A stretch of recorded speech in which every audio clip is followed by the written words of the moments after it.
നമസ്കാരം. കഴിഞ്ഞ ദിവസം നമ്മുടെ എറണാകുളത്ത് നിന്ന് ഒരു വാർത്ത, ഒരു മാധ്യമപ്രവർത്തകൻ ഒരു കാര്യം പറയുന്നു. അതായത് സമയം, സന്ദർഭം, കൃത്യമായി സ്ഥലം, വീട്, കതവ് ചവിട്ടി പൊളിക്കുന്നു, ഭർത്താവ്, ഭാര്യ, ഒരു സ്ത്രീ, CPM-ൻ്റെ വനിതാ നേതാവ്, CPM-ൻ്റെ അവിടുത്തെ MLA, എന്നിട്ട് ഒരു 5-6 MLA-മാരുടെ പേരുമൊക്കെ പറയുന്നുണ്ട്. അതിൽ P. രാജീവിനെ ഒഴിവാക്കി നിർത്താം. കാരണം P. രാജീവ് എന്ന് പറഞ്ഞു കഴിഞ്ഞാൽ മന്ത്രി കൂടിയാണ്. അപ്പം പുള്ളിയുടെ ഭാഗത്തു നിന്ന് ഇങ്ങനൊരു നടപടി ഉണ്ടാകില്ല. അസമയം ആരോപണ വിധേയനായ MLA എന്ന് വെച്ചാൽ നേരത്തെ ഏകദേശം 10-20 വർഷങ്ങൾക്ക് മുൻപ് ഇത്തരത്തിലുള്ള പേരുദോഷമൊക്കെ ഒരുപാട് കേൾപ്പിച്ചിട്ടുള്ള ഒരു വ്യക്തിയാണ് എന്നൊക്കെ പറഞ്ഞുകൊണ്ടൊരു ബിൽഡപ്പ് കൊടുത്തിട്ടാണ് ഇങ്ങനെ പതുക്കെ ഓരോ കാര്യങ്ങളിലേക്ക് വരികയും പിന്നീട് ഇങ്ങനെ ഒരു വനിതാ നേതാവും, അതായത് ഇടതുപക്ഷത്തിൻ്റെ CPM-ൻ്റെ ഒരു വനിതാ നേതാവും അതോടൊപ്പം തന്നെ CPM-ൻ്റെ ഒരു MLA-യും തമ്മിൽ ഒരു അവിഹിത ബന്ധമുണ്ട് എന്ന് ആരോപിച്ച് പറഞ്ഞു വയ്ക്കുന്നു. അപ്പം ഇത് സംഭവിച്ച വളരെ നാടകീയമായി സംഭവിച്ചൊരു കാര്യമാണ്. ഒരു പുറത്തേക്ക് പോകുന്നു, ഭർത്താവ് പോയതിനു ശേഷം തിരിച്ച് വീട്ടിലേക്ക് ഭർത്താവ് എത്തുന്ന സമയത്ത് വീടിൻ്റെ കതക് പൂട്ടിക്കിടക്കുന്നു. അപ്പോൾ സ്പെയർ കീ ഉപയോഗിച്ചുകൊണ്ട് അദ്ദേഹം ആ വാതിൽ തുറക്കാൻ ശ്രമിക്കുകയാണ്. അപ്പോൾ വാതിൽ തുറക്കാൻ ശ്രമിക്കുമ്പോൾ വാതിൽ അകത്ത് നിന്ന് ലോക്ക് ചെയ്തിരിക്കുന്നു.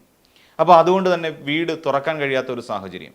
അപ്പോൾ അദ്ദേഹം വല്ലാതെ ഭയന്നു പോയി. കാരണം എന്ന് വെച്ചാൽ വീടിനകത്ത് ഭാര്യ ഉണ്ടായിരുന്നു. അപ്പോൾ ആ ഭാര്യ പോയതിനെ തുടർന്നാണ് പുള്ളി വീട്ടിലേക്ക് വരുന്നത് എന്ന് വന്നതിന് ശേഷം ആ ലോക്ക് തുറക്കാൻ നോക്കുമ്പോൾ ലോക്ക് തുറക്കാൻ കഴിയുന്നില്ല. അപ്പോൾ സ്വാഭാവികമായും ഭാര്യയ്ക്ക് എന്തോ സംഭവിച്ചിട്ടുണ്ട് എന്നൊരു തോന്നൽ.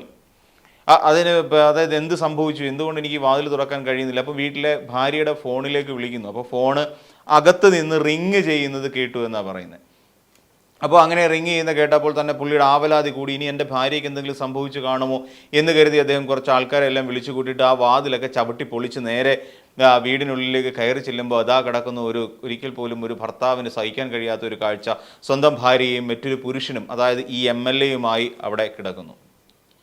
ഇതാണ് അദ്ദേഹം കണ്ട അല്ലെങ്കിൽ ഈ പറയുന്ന അദ്ദേഹം കൊണ്ടുവന്ന ഒരു വാർത്ത ഇങ്ങനെയായിരുന്നു. സ്വാഭാവികമായും മാധ്യമങ്ങളെല്ലാം അത് ഏറ്റുപിടിക്കുകയും ചെയ്തു.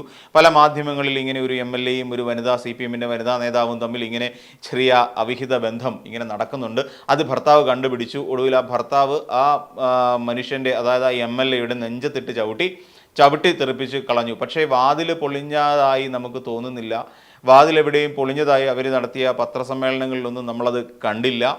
അപ്പോൾ അതുകൊണ്ട് തന്നെ വാതിൽ ചവിട്ടി പൊളിച്ചോ ഇല്ലയോ, അല്ലെങ്കിൽ ഇത്രയും ദിവസത്തിനകത്ത് അതെങ്ങനെ വാതിൽ റീഫിറ്റ് ചെയ്തോ എന്നൊക്കെയുള്ള സംശയം നമ്മളുടെ ഉള്ളിലുണ്ടാകും. ഇത് കേൾക്കേണ്ട താമസം ഒരു വിഭാഗം ആളുകൾ ചേർന്നിട്ട് പെട്ടെന്ന് തന്നെ സാമൂഹ്യ മാധ്യമങ്ങളിലേക്ക്, ഇപ്പോൾ BRM ഷഫീർ അടക്കമുള്ള ചില നേതാക്കന്മാരുടെ സാമൂഹ്യ മാധ്യമ പോസ്റ്റുകൾ ഇങ്ങനെ നിരന്തരം വന്നുകൊണ്ടിരുന്ന മറ്റുമാരെ ലോക്സഭാ തെരഞ്ഞെടുപ്പിൽ മത്സരിച്ച KJ ഷൈൻ എന്ന് പറയുന്ന ടീച്ചറുടെ പേരിലും അതോടൊപ്പം തന്നെ വൈപ്പിൻ MLA ആയ ഉണ്ണികൃഷ്ണൻ്റെ പേരിലുമാണ് ഇത്തരത്തിൽ ഒരു ആരോപണം കൊണ്ടുവന്ന് എത്തിച്ചത്. സാമൂഹ്യ മാധ്യമങ്ങളിലൂടെ അത് നിരന്തരം വലിയ ചർച്ചയാകുന്നു. പലരും അതിനെക്കുറിച്ച് കൂടുതലായി സംസാരിക്കുന്നു. തുടങ്ങിയ നിരവധി കാര്യങ്ങൾ അങ്ങോട്ട് വരുന്നു. BRM ഷഫീർ എന്തെല്ലാം കാര്യങ്ങൾ പറഞ്ഞു എന്നുള്ള, അതായത് ഭർത്താവ് നേരത്തെ വന്നതുകൊണ്ടല്ലേ ഇത് കാണേണ്ടി വന്നു, ഭർത്താവ് കുറച്ച് ലേറ്റായി വന്നാൽ പോരായിരുന്നു തുടങ്ങി നിരവധി കമൻറ്റുകൾ കൊണ്ട് ഇതിനെ മൂടുകയും KJ ഷൈൻ എന്ന് പറയുന്ന അവിടുത്തെ ഒരു അധ്യാപിക കൂടിയായ CPM പ്രവർത്തക വളരെ മോശക്കാരിയായ ഒരു സ്ത്രീയായി മാറുകയും ഈ പറയുന്ന ഉണ്ണികൃഷ്ണൻ എന്ന് പറയുന്ന ആ MLA നിരന്തരം പീഡനം നടത്തുകയും സ്ത്രീകളുമായി അനാവശ്യ ബന്ധങ്ങൾ നിരന്തരം വെച്ചു പുലർത്തുകയും ചെയ്യുന്ന ഒരു നേതാവായി മാറുകയും ചെയ്തിരിക്കുന്നു. ഇതാണ് നമ്മൾ കാണുന്ന കാഴ്ച. ഇങ്ങനെ സാമൂഹിക മാധ്യമങ്ങളിലടക്കം അങ്ങ് വിമർശനങ്ങളുടെ കുത്തൊഴുക്കായിരുന്നു. അതോടൊപ്പം ഒരു ഇടതുപക്ഷത്തിനെ അടിക്കാൻ കിട്ടിയ വടി അല്ലെങ്കിൽ അടിക്കാൻ കിട്ടിയ ഒരു ആയുധം കൊണ്ട് പരമാവധി താടനം നടത്തിക്കൊണ്ടിരിക്കുക, അങ്ങ് പ്രഹരിച്ചുകൊണ്ടിരിക്കുകയാണ്. എങ്ങനെയെങ്കിലും ആ KJ ഷൈനെയും ഉണ്ണികൃഷ്ണൻ എന്ന് പറയുന്ന MLA-യും തമ്മിൽ ഇങ്ങനെ ബന്ധമുണ്ടെന്ന് ജനങ്ങളെ കൊണ്ടങ്ങ് പറയിക്കണം. അതിനുവേണ്ടി നാടൊട്ടുക്ക് പ്രചരണ വേലയുമായി അങ്ങ് ഇറങ്ങിക്കഴിഞ്ഞിരിക്കുന്നു. പക്ഷേ KJ ഷൈൻ അതിന് ശേഷം ഒരു കാര്യം പറഞ്ഞിരുന്നു. ടീച്ചറെ, നിങ്ങൾക്ക് വേണ്ടി ഒരു ബോംബ് അണിയറയിൽ ഒരുങ്ങുന്നുണ്ട്, താമസിയാതെ ആ ബോംബ് പൊട്ടാനുള്ള സാധ്യതയുണ്ട്, നിങ്ങളൊന്ന് കരുതിയിരിക്കണം എന്ന് പറഞ്ഞു. നമുക്കറിയാം CPM-നെ ഇവിടെ പല ഭാഗത്തും നമ്മളൊന്ന് ആലോചിച്ച് നോക്കിയാൽ പറവൂരുള്ള സതീശൻ എന്ന് പറയുന്ന MLA-യുടെ പ്രതിപക്ഷ നേതാവിൻ്റെ അതേ മണ്ഡലത്തിലുള്ളവരാണ് ഇതിൽ ഉൾപ്പെട്ടിരിക്കുന്ന രണ്ടുപേരും. അതായത് പിന്നെ KJ ഷൈൻ എന്ന് പറയുന്ന ആളും അതോടൊപ്പം MLA വൈപ്പിനിലുള്ള MLA. അപ്പോൾ പറവൂർ മണ്ഡലത്തിനകത്ത് വരുന്ന ഒരു സ്ഥലത്താണ് ഈ നമ്മുടെ കുറ്റാരോപിത എന്ന് പറയപ്പെടുന്ന, കുറ്റം ആരോപിക്കപ്പോലും ഉള്ള കുറ്റമൊന്നും ഇല്ല സത്യത്തിൽ, അങ്ങനെയൊന്നും സംഭവമേ ഉണ്ടായിട്ടില്ല, അതാണ് യാഥാർത്ഥ്യം. എന്നിരിക്കലും ഇത് ഈ മണ്ഡലത്തിനകത്തുള്ള ഒരു സ്ത്രീയാണ്. തന്നെയല്ല, ഒരു അടുത്ത തവണ പറവൂരിൽ ഇടതുപക്ഷത്തിൻ്റെ സ്ഥാനാർത്ഥിയായി മത്സരിക്കാൻ സാധ്യതയുള്ള ഒരു വനിതാ നേതാവായി തന്നെ നമുക്ക് KJ ഷൈനിനെ പരിഗണിക്കേണ്ടി വരും. അത്രത്തോളം കാലിബറുള്ള ഒരു നേതാവാണ്. അപ്പോൾ അതിനുശേഷം ഈ പറയുന്ന അപ്പോഴും വേറൊരു കാര്യമുണ്ട്. ഈ പറഞ്ഞ ആദ്യമായി ഈ വാർത്ത പുറത്തേക്ക് കൊണ്ടുവന്ന ആളിനെ സംബന്ധിച്ചിടത്തോളം ആള് സേഫാണ്. കാരണം അദ്ദേഹം ഒരു ഘട്ടത്തിൽ പോലും ആൾ ഇന്നതാണ് എന്ന് പറഞ്ഞിട്ടില്ല എന്നുള്ളതാണ് യാഥാർത്ഥ്യം. ഇന്ന ആളാണ് അത്, അല്ലെങ്കിൽ ആ പേര് പറഞ്ഞിട്ടില്ല. പക്ഷേ മാധ്യമങ്ങളിലേക്ക്, സാമൂഹ്യ മാധ്യമങ്ങളിലേക്ക് അത് പടർന്നു പിടിച്ചപ്പോൾ, അപ്പോൾ അങ്ങനെ വന്നപ്പോൾ അത് KJ ഷൈൻ എന്ന് പറയുന്ന ഒരു നേതാവിലേക്ക് എത്തുന്നു, വൈപ്പിൻ MLA-യിലേക്ക് എത്തുന്നു. എന്നിട്ട് ഇവരെ തമ്മിൽ ചേർത്തുകൊണ്ട് സാമൂഹ്യ മാധ്യമങ്ങളിലടക്കം അനാവശ്യ പ്രചരണങ്ങളുടെ കുത്തൊഴുക്കാണ് പിന്നെ നമ്മൾ കാണുന്നത്. ഒരു സ്ത്രീയെ എങ്ങനെ വേട്ടയാടാം എന്നുള്ളതിനെക്കുറിച്ച് ഗവേഷണം നടത്തുന്ന ആളുകളാണ് ശരിക്കും കോൺഗ്രസ്സിലുള്ളത്. അതുകൊണ്ടാണ് കുറച്ച് മുൻപ് പറഞ്ഞത്, കോൺഗ്രസിൻ്റെ ഒരു പ്രാദേശിക നേതാവ് തന്നെ ഈ ടീച്ചറോട് വന്നിട്ട് കാര്യങ്ങൾ പറഞ്ഞിരുന്നു. ഇങ്ങനെ ഒരു പണി വരുന്നുണ്ട് അവറാച്ച, നിങ്ങളൊന്ന് കരുതിയിരുന്നോണം, ആത്മസംയമനം കൈവിടരുത്, അത് ഇച്ചിരി കടുത്ത പണി തന്നെ ആയിരിക്കും, ചില ദുരാരോപണങ്ങളൊക്കെ ആയിരിക്കും എന്നുള്ളതിൻ്റെ സൂചന KJ ഷൈനിന് നൽകിയിട്ടുണ്ടായിരുന്നു എന്നാണ് പറയുന്നത്. എന്നിട്ട് ഭർത്താവ്, ഈ ചവിട്ടിത്തൊഴിച്ച ഭർത്താവ് എവിടെ എന്ന് നമ്മൾ എല്ലാവരും അന്വേഷിച്ചപ്പോൾ ഒന്നുമില്ല, മാധ്യമങ്ങളിൽ അദ്ദേഹവും കൂടി വന്ന് പങ്കെടുത്തു.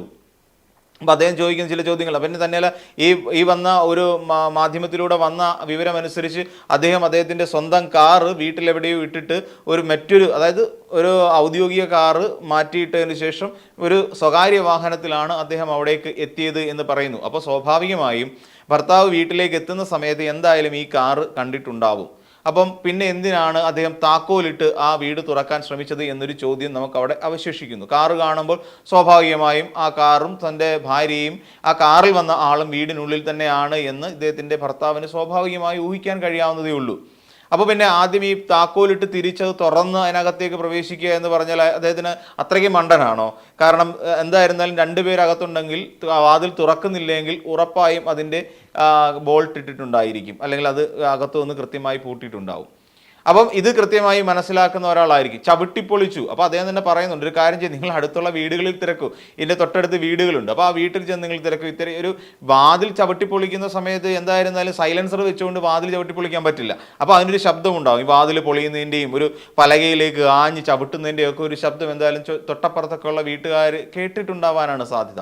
ഈ പറയുന്ന ഉച്ച സമയമാണെങ്കിൽ പോലും ആൾക്കാരൊക്കെ അങ്ങനെ ആഹാരം കഴിക്കാനിരിക്കുന്ന സമയം തുടങ്ങി അങ്ങനെ പലരും ആ ലൈവായി നിൽക്കുന്ന ഒരു സമയത്താണ് ഈ സംഭവം നടക്കുന്നത്.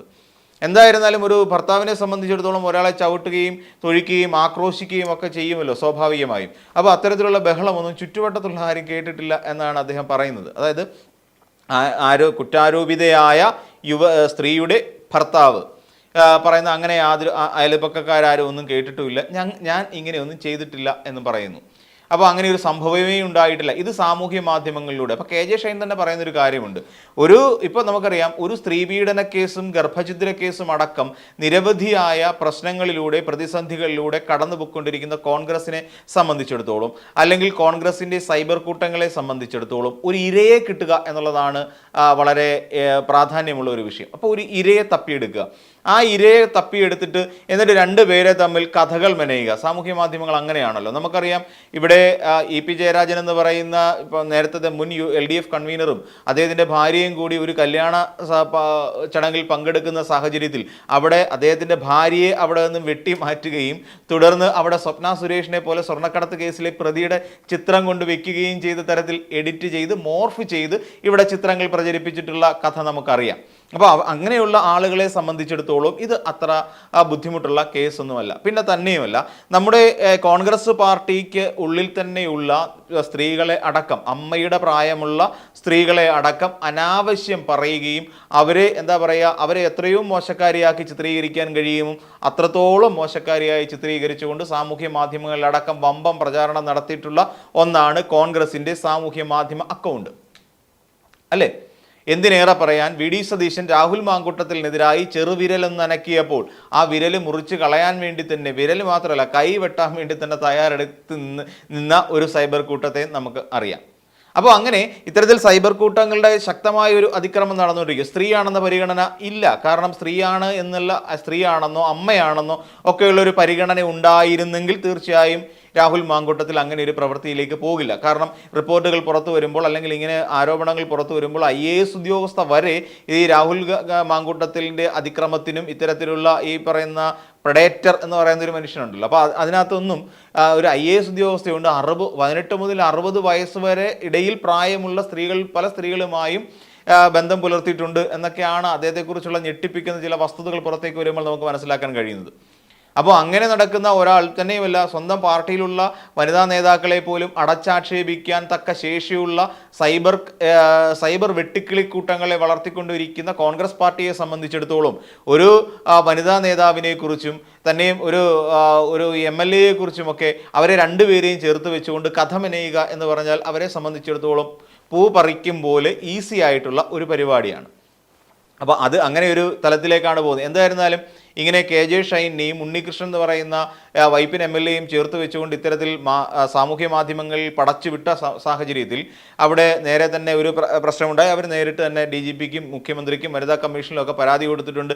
ഈ രീതിയിൽ തനിക്കെതിരായി ഒരു സാമൂഹ്യ മാധ്യമ ആക്രമണം നടക്കുന്നുണ്ട്, തന്നെയും തൻ്റെ കുടുംബത്തെയും തേജോവധം ചെയ്യുന്ന തരത്തിൽ ഇത്തരത്തിൽ ഒരു പ്രചരണം. അത് ഒന്ന് ആലോചിച്ച് നോക്കൂ, ഒരു സ്ത്രീയെ സംബന്ധിച്ചിടത്തോളം, അതും കുടുംബിനിയായി ജീവിക്കുന്ന ഒരു പൊതുപ്രവർത്തകയെ സംബന്ധിച്ചിടത്തോളം ഇങ്ങനെ ഒരു അപവാദ പ്രചരണം നടത്തുമ്പോൾ അവരുടെ കുടുംബം അനുഭവിക്കുന്ന ഒരു മാനസിക വിഷമമുണ്ട്. ഇപ്പോൾ എന്നാൽ ചിലർ ചോദിക്കുക, എന്താ രാഹുൽ മാങ്കൂട്ടത്തിൻ്റെ കുടുംബം വിഷമം അനുഭവിക്കുന്നില്ലേ എന്നൊരു ചോദ്യം വരുന്നുണ്ട്. ഇത് രാഹുൽ മാങ്കൂട്ടം എന്തുകൊണ്ട് നിശബ്ദനായി എന്നൊരു ചോദ്യം കൂടി അപ്പോൾ അവിടെ അവശേഷിക്കുന്നുണ്ട്.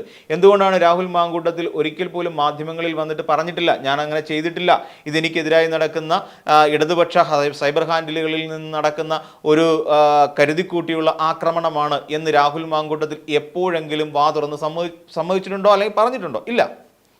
അതേസമയം ഇങ്ങനൊരു ആരോപണം സാമൂഹ്യ മാധ്യമങ്ങളിലൂടെ വന്നപ്പോൾ ഒളിച്ചോടിപ്പോകാതെ കൃത്യമായി വളരെ സ്പെസിഫിക് ആയിട്ട് മാധ്യമങ്ങളിലൂടെ കാര്യങ്ങൾ ബോധിപ്പിക്കാൻ തയ്യാറായ ഒരു വനിതാ നേതാവായി തന്നെ KJ ഷൈനെ നമ്മൾ മനസ്സിലാക്കേണ്ടിയിരിക്കുന്നു.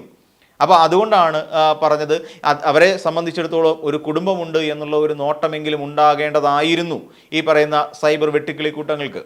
അപ്പോൾ അതുണ്ടായില്ല.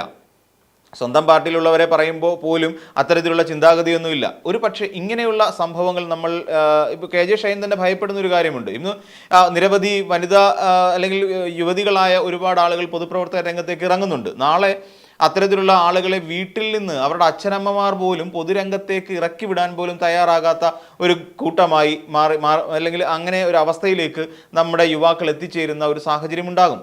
അപ്പോൾ അതുപോലും ഈ പറയുന്ന കോൺഗ്രസ്സുകാരുടെ കയ്യിലിരിപ്പ് കൊണ്ടാണ്. എന്തിനേറെ പറയുന്നു, DYFI ഹൃദയപൂർവ്വം എന്നുള്ള പേരിൽ നടത്തിക്കൊണ്ടിരിക്കുന്ന പൊതുച്ചോർ വിതരണത്തിൻ്റെ പിന്നിൽ അനാശാസ്യം നടക്കുന്നുണ്ട് എന്ന് കണ്ടെത്തിയ മഹാനാണ് ഈ രാഹുൽ മാങ്കൂട്ടത്തിൽ എന്ന് നമുക്കറിയാം. അപ്പോൾ എന്തും പറയാം, എന്തും ചെയ്യാം. അപ്പോൾ സ്വാഭാവികമായി നമുക്ക് ചിന്തിക്കാം, ഇങ്ങനെ ഒരു വലിയ തോതിൽ ഇത് വന്നുകൊണ്ടിരിക്കുന്ന ഒരു നേതാവിനെക്കുറിച്ചും ഒരു വനിതാ നേതാവിനെക്കുറിച്ചും ഇത്തരത്തിലുള്ള അധിക്ഷേപ പരാമർശങ്ങൾ നടത്തി ഇങ്ങനെ അവരെ തേജോവധം ചെയ്യുന്നതാണോ ഈ ബോംബ് പൊട്ടിക്കുക എന്ന് പറഞ്ഞാൽ എന്ന് VD സതീശൻ പറയണം. എന്നിട്ട് VD സതീശൻ ചോദിക്കണം, എല്ലാത്തിനും എൻ്റെ മെക്കിട്ട് എന്തിനാണ് കയറാൻ വരുന്നത് എന്ന് VD സതീശൻ വളരെ നിഷ്കളങ്കമായി ചോദിക്കുന്നുണ്ട്. അവിടെ അങ്ങനെ ഒരു സാമൂഹ്യ മാധ്യമ അക്രമം നടന്നിട്ടുണ്ടെങ്കിൽ നിങ്ങൾ എന്തിനാ എൻ്റെ നെഞ്ചത്തോട്ട് കയറാൻ വരുന്നത് എന്നുള്ള അർത്ഥത്തിലാണ്. സുരേഷ് ഗോപി ചോദിച്ച അർത്ഥത്തിലല്ല ഇത്. ഇങ്ങനെ എൻ്റെ നെഞ്ചത്തോട്ട് എന്തിനാണ് കയറാൻ വരുന്നത് എന്ന് ചോദിക്കുന്നുണ്ട്. സ്വാഭാവികമായും ഇത് കാര്യം പറവൂരായതുകൊണ്ടും ഇതിനകത്ത് VD സതീശൻ്റെ പങ്ക് സംശയിക്കപ്പെടുന്നത് കൊണ്ടും സ്വാഭാവികമായും എല്ലാവരും VD സതീശനിലേക്ക് ഉന്നം വെച്ചുകൊണ്ടായിരിക്കും പോകുന്നത്. കാരണം രാഹുൽ മാങ്കൂട്ടത്തിലിനെ ഒതുക്കി രാഹുൽ മാങ്കൂട്ടത്തിലിൻ്റെ പെണ്ണ് കേസ് വന്നപ്പോൾ ഇനി ഇപ്പുറത്തൊരു പെണ്ണ് കേസ് കൂടെ കൊടുത്തിട്ട് ഇവരെ ഒന്ന് ലോക്ക് ചെയ്യുക. കാര്യം രാഹുൽ മാങ്കൂട്ടത്തിലിനെ പോലെ തന്നെ ഒരു MLA ആണല്ലോ ഈ പറയുന്ന വൈപ്പിനിലുള്ളത്. അപ്പോൾ അദ്ദേഹത്തെ ഒന്ന് ലോക്ക് ചെയ്യാൻ വേണ്ടിയിട്ട് നടത്തിയ ശ്രമമാണോ? ഇനിയും നാളെ പറവൂർ അടുത്ത നിയമസഭാ തെരഞ്ഞെടുപ്പിൽ KJ ഷൈൻ മത്സരിക്കും എന്നുള്ള സൂചനകൾ എവിടെയെങ്കിലും VD സതീശന് കിട്ടുകയും ആ KJ ഷൈൻ തനിക്കെതിരായി മത്സരിച്ചാൽ തനിക്ക് അവിടെ വിജയിക്കാൻ കഴിയില്ല എന്നൊരു തോന്നൽ VD സതീശൻ ഉണ്ടാകുകയും ചെയ്തിട്ടുണ്ടോ എന്നുള്ള കാര്യമൊന്നും നമുക്ക് അതിൻ്റെ ഡീറ്റെയിലോ അല്ല അതിൻ്റെ വിശദാംശങ്ങളെ കുറിച്ചൊന്നും നമുക്കറിയില്ല. ചിലപ്പോൾ അങ്ങനെയും ചില സാഹചര്യങ്ങൾ സംഭവിച്ചുകൂടായികയില്ല എന്ന് നമ്മൾ പറയേണ്ടിയിരിക്കുന്നു. പക്ഷേ എന്ത് തന്നെയാണെങ്കിലും ഇങ്ങനെ കയറി അങ്ങ് ഒരു വനിതാ നേതാവിൻ്റെ നേരെ ഇത്തരത്തിലുള്ള അധിക്ഷേപങ്ങൾ നടത്തുമ്പോൾ പലപ്പോഴും ഇപ്പം നേരത്തെ സൂചിപ്പിച്ച പോലെ ഉമാ തോമസിനെതിരായും KK രമയ്ക്കെതിരായും ബിന്ദു കൃഷ്ണയ്ക്കെതിരായും സൈബർ ആക്രമണം ഇതേ കോൺഗ്രസ്സുകാർ നടത്തിയപ്പോൾ നമ്മൾ തന്നെ പറഞ്ഞതാണ്, ഇതൊന്നും ശരിയല്ല. ഒരിക്കലും ഈ പറയുന്ന വനിതകളെ അപമാനിക്കുന്ന തരത്തിലുള്ള സാമൂഹ്യ മാധ്യമ പ്രതികരണങ്ങൾ തെറ്റാണ്. എന്നിട്ട് ഇത് തിരിച്ചറിഞ്ഞുകൊണ്ട് കേസായി കഴിഞ്ഞപ്പോൾ BRM ഷഫീർ എന്ന് പറയുന്ന ബിരുദൻ നേരെ പോസ്റ്റ് മുക്കിയിട്ട് മുങ്ങിക്കളഞ്ഞു. ആ പോസ്റ്റ് അങ്ങ് മുക്കി. കാരണം എന്താ, വീണ്ടും പേരുദോഷം കേൾക്കുമല്ലോ, വീണ്ടും അടി കിട്ടുമല്ലോ, കേസാവുമല്ലോ എന്ന് കരുതിയിട്ട്. പക്ഷേ ഇതെല്ലാം കൂടെ വെച്ചിട്ടാണ് കെ ജെ ഷൈൻ പരാതിയുമായി പോയിരിക്കുന്നത് എന്നാണ് നമുക്ക് ലഭിക്കുന്ന റിപ്പോർട്ടുകൾ.